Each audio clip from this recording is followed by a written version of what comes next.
Hey, welcome back to another episode of Addicted to Gear. Thank you for tuning in. Today, I'm bringing you some more sad news from the world of Gibson.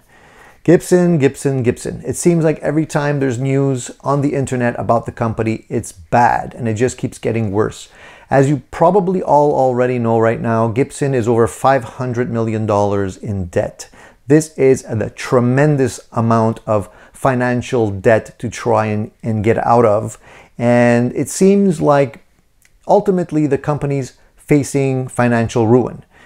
We all, including me, love Gibson. I like the brand, I like the guitars, but I'll admit that they've made some really lousy company decisions over the last decade or so, and it seems like the person in charge, the CEO, really has lost touch with what's really important to customers when it comes to Gibson.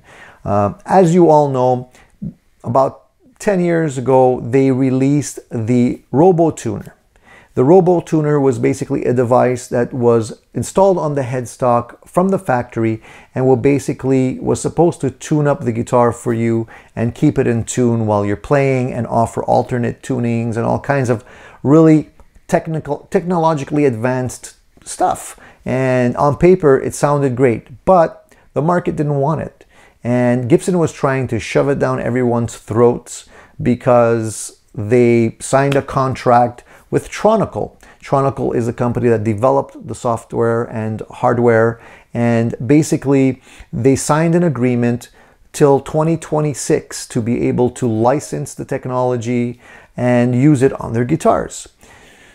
So ultimately, when the customers weren't buying it, because I guess a lot of guitarists are traditional and don't necessarily want to have by force or be forced to buy technology that they don't necessarily want on their guitar. This wasn't an option. You have to remember, it came factory installed, so you had no choice. So it basically was shunned by the market, and Gibson eventually started eliminating it from their guitars. But by then it was kind of too late. So Chris Adams, the CEO of Tronical, the company that developed this software, is now suing Gibson for unpaid licensing as well as a breach of contract. And that's a total of an additional $50 million to put on top of the $500 million they're already in debt.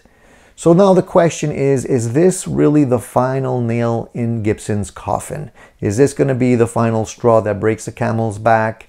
We don't know. But I mean, nobody really sees the end of it. I mean, it seems like it's going to be extremely difficult for something positive to come out of all of this.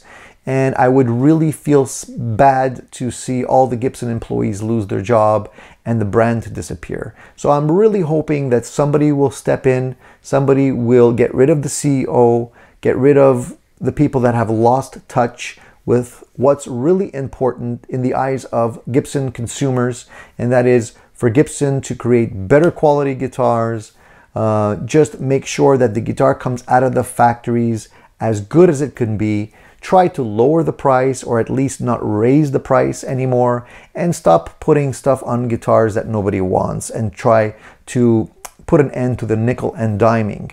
I mean, the guitars are already very expensive, and you're not really offering anything more when it comes to the guitar than other companies that are kind of making knockoffs of Gibson guitars, and they're probably doing it better at this point for less money.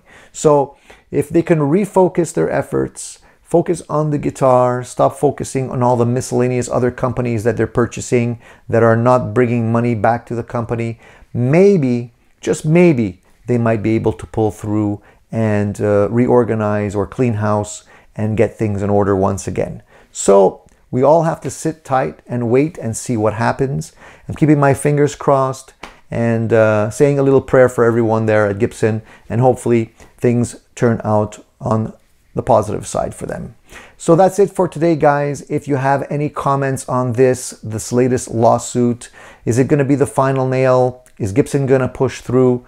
I'd like to hear your comments. Leave your comments below if you have an opportunity to do that.